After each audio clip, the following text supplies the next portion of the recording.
না ওর নাম নাই কি মা ছবি গল্প তো লাইক শেয়ার এন্ড সাবস্ক্রাইব রয়েছে সব ধরে নিয়ে যায় না আসছে বছর। হাই, আজকে চলে এসেছি আর একটা নতুন ভিডিও নিয়ে। তোমরা যারা আমার ভিডিও দেখেছো তারা তো জানোই এই বছরে দুই বাড়িতেই সরস্বতী পুজো 3 বছর কমপ্লিট হয়েছে। আর এটা ছিল আমার বাবার বাড়ির ভিডিও। এটা ছিল 7ই ফেব্রুয়ারি শুক্রবার। আর যেহেতু 3 বছর পূর্ণ হয়েছে তাই সবার একটু ইচ্ছা ছিল প্রসাদ খাওয়ানোর। এদিকে দেখো সকাল সকাল দিদি, মা, পিসিমণি সবাই কিন্তু তৈরি হয়ে নিয়েছে আর একটু করে রোদ পোহাচ্ছিল। ওদিকে তো ও আর দাদা খাওয়া দাওয়া শুরু করে দিয়েছিল। এখন বাড়িতে কিছু অনুষ্ঠান থাকলেই সবার সঙ্গে দেখা সাক্ষাৎ হয়, নয়তো আর দেখাই হয় না, কারণ সবাই এখন নিজের নিজের সংসার, নিজের নিজের কাজ নিয়ে ব্যস্ত থাকে। এদিকে সন্ধ্যা চলে এসেছিল তাই আমরা একসঙ্গে খাওয়াটা সেরে নিচ্ছিলাম। এখানে তো দুই জামাই মিলে গল্পের আসর বসিয়েছে আর ওদিকে জেঠুদের রান্না বান্না চলছে। আমাদের বাড়িতে এখন 2টো পুচকু এসেছে। আমার মনুকে তো তোমরা চেনোই, আর এই যে একটা পুচকু, দুজন মিলে মহা আনন্দের সঙ্গে আখ খাচ্ছিল। মনু তো আখ খেতে খুবই পছন্দ করে। আর এটা হচ্ছে তুয়ারানি। সবাই কিন্তু একে একে এসে হাজির হয়ে গেছে। এই ভিডিওগুলো মানে একটা স্মৃতি হিসাবেই থেকে যাবে, তাই আমি যখন যে আসছে তখন তার ভিডিও করছিলাম।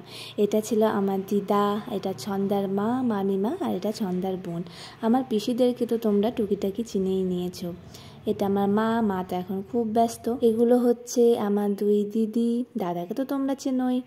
আর এটা শিল্পী, ছন্দা, প্রিয়া, আর এটা আমাদের মিঠু দিদি, ওইটা হচ্ছে আমার বৌদি। এবারে এসে গেছে আমার প্রিয় মানুষটা, মানে আমার মামার বাড়ির দিদা, আমার অনেক ভালোবাসার মানুষ। এখনো পর্যন্ত মানে দিদা আসলে মনটা কেমন যেন আনন্দে নেচে ওঠে।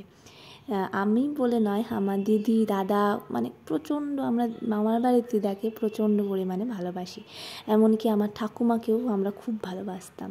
এখন খুব দিদাকে মিস করি, মানে ঠাকুমা কোনো দিনই বলিনি, দিদাই বলতাম। এখানে দেখো মনুর চোখটা একটু ছলছল করছে, কারণ একটু আগেই ওকে দিদি বকে দিয়েছিল, তাই মাসিমণির কাছে এসে একটু আদর খাচ্ছিল। আর আমরা এখানে বসিয়েছিলাম আমাদের আড্ডা। তারপরে খাওয়া দাওয়া কিন্তু শুরু করে দেবে, আর এখানে মানুষজন আসতে শুরু করে দিয়েছে। তারপর এনাদের জেরাজুড়িতে আমিও খেতে বসে পড়েছিলাম।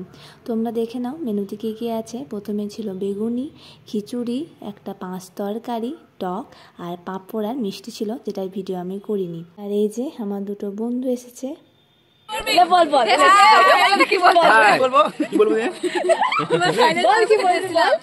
এই যে ভিডিও করছে, নতুন ব্লগ তৈরি করার চেষ্টা করছে, যদি পারে খুব সাকসেসফুল হয় তো লাইক, শেয়ার এন্ড সাবস্ক্রাইব।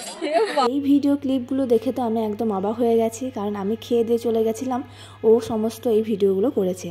আর এইবারে যার কথা একদম না বললেই নয়, সে হচ্ছে এই যে আমার বন্ধু আমন।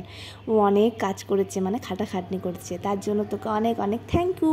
এখন বাড়িতে কোনো কাজকর্ম হলেই জামাইবাবুর কাঁধে অনেকটাই চাপ পড়ে যায়, কারণ বাবা একা তো সমস্ত কিছু পারবে না, আর দাদাও সেরকম কিছু পারে না, সবসময় তো থাকেও না। জামাইবাবু থাকলে আমার বাবা একদম নিশ্চিন্ত থাকে। এদিকে ছন্দা বাড়ি চলে যাচ্ছে, তাই একটু ড্রামাও বলতে পারো, আর সত্যি মন খারাপও করছিল, কারণ সবাই থেকে যাচ্ছে, শুধু ছন্দারাই বাড়ি চলে যাচ্ছিল।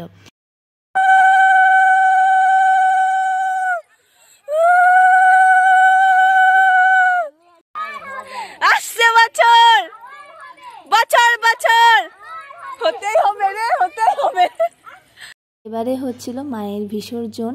আর আমার বাপরে, ভিডিওটা মানে শোনার পর ভাবছি আমার গলার কত জোর।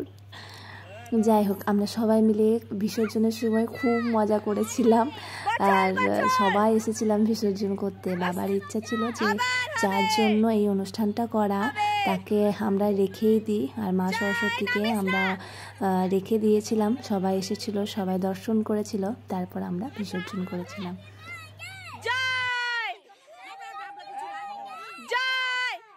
মায়ের বিসর্জন হয়ে গেল, আর এবারে আমার মনে হয় সরস্বতী পুজো সেরা কাটিয়েছি বাড়ির সমস্ত পরিবারের সবাইকে নিয়ে। খুব খুব মজা করেছি।